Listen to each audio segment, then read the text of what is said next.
Guys, this is your girl Wakeji Kamore and welcome to Reflections by Wakeji Kamore.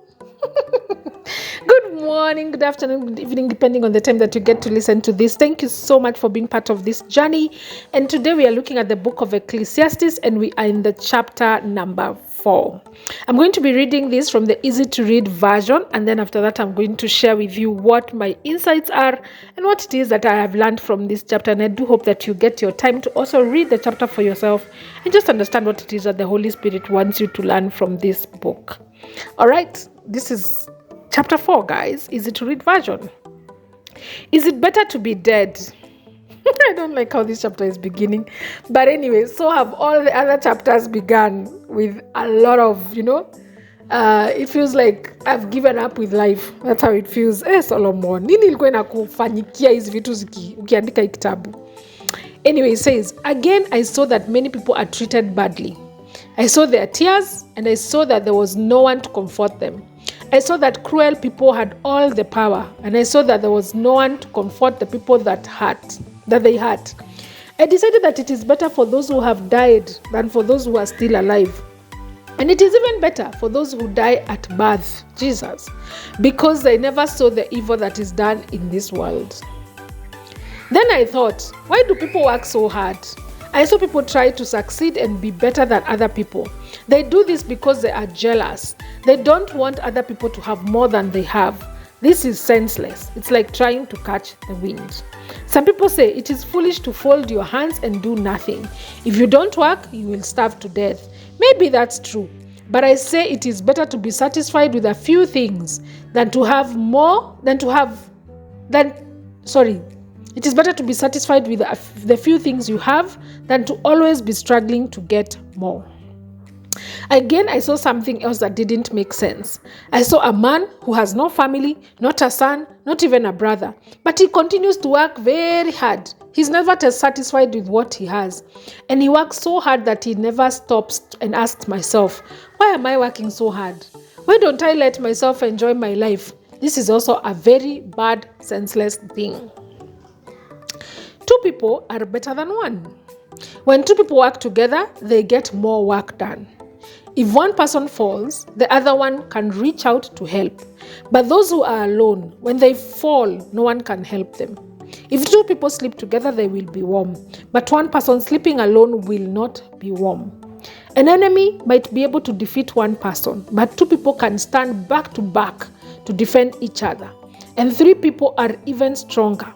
They are like a rope that has 3 parts wrapped together. It is very hard to break. As a young leader who is poor but wise is better. A young leader who is poor but wise is better than a king who is old but foolish. The old king does not listen to warnings. Maybe the young ruler was born a poor man in the kingdom, and maybe he came from prison to rule the country. But I have watched people in this life, and I know this. People will follow the young man. He will become the new king. Many people will follow this young man. But later, those same people will not like him. That is also senseless. It is like trying to catch the wind. Wow. Let me tell you, in this whole chapter 4, I really like verse 9 to 12. And I'm going to actually read it from the NLT version. Is the NLT or the NIV version? One of those. It says 2 people are better off than 1. They can help each other succeed. If one person falls, the other one can reach out and help. But someone who falls alone is in real trouble. Likewise, 2 people lying close to each other can keep each other warm. But how can one be warm alone? A person standing alone can be attacked and defeated, but 2 can stand back to back and conquer. 3 are even better. For a triple braided cord is not easily broken. In this chapter, I learned the importance of companionship. You see, let me tell you guys, I've been single for quite some time, and I've learned over time I learned to enjoy my singlehood. And now that I'm slowly adjusting to my new status, I have come to see that even if there is, of course, advantages of being single, and there's also just the peace that comes from it, the proper routine that comes from it, there's also just dangers of prolonged singlehood. especially when you get comfortable in it and you start to enjoy it. So some of those dangers are like relationship challenges. Being single for a long time can make individuals too comfortable with their own space and routine, like I've said, making it challenging to adjust and to compromise, because relationships require you to compromise and to be vulnerable. So it makes it difficult for you to compromise and to be vulnerable. And those are things that are needed for partnership. It also affects your mental health. Extended isolation is associated with high risks of depression, of anxiety, and severe stress. And I've experienced this. At the time last year, I was really low. I was just feeling alone. Like you come home, there's just a lot that is happening at work, and you're like, I can't keep calling people to tell them that's what's happening at work. So you kind of just sit with the sadness alone. But you see, the thing is, if I had someone I'm coming home to, they will notice that I'm sad and we will talk about it. And they will hold space for me in that season.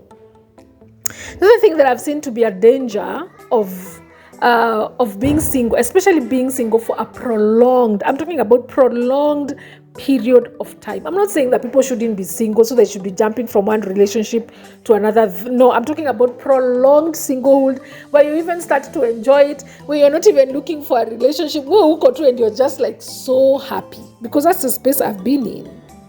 You see, the thing is, a study shows that single adults are 5% more likely to develop heart problems, possibly due to lack of a partner to encourage healthy behaviors or provide support and accountability.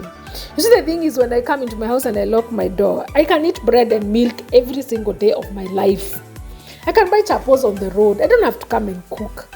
There is no that, someone to encourage healthy behaviors. But if I was living with someone, they'll be like, hapana, you can't be eating bread every day. Aki hapana, so you just eat, and then when I would say, okay, maybe I would stay away from sugar and wheat, there will be someone to hold me accountable, someone to support me, saying, Leo, the end of gym, and you're supposed to go to the gym 3 times a week or 4 times a week. There's actually a beauty and an advantage of companionship. Then you lack support system when you're a single for a very prolonged time. Single individuals bear full responsibility of life's challenges without a partner to share the emotional or financial load. There's just no support. You have no support system, because how many times are you going to call your friends? How many times are you going to call your friends? So we live in a world where at every turn, there's someone saying, oh, marriage is scam. Oh, with every 5 minutes you have, fear women. With every 2 minutes you have, fear men.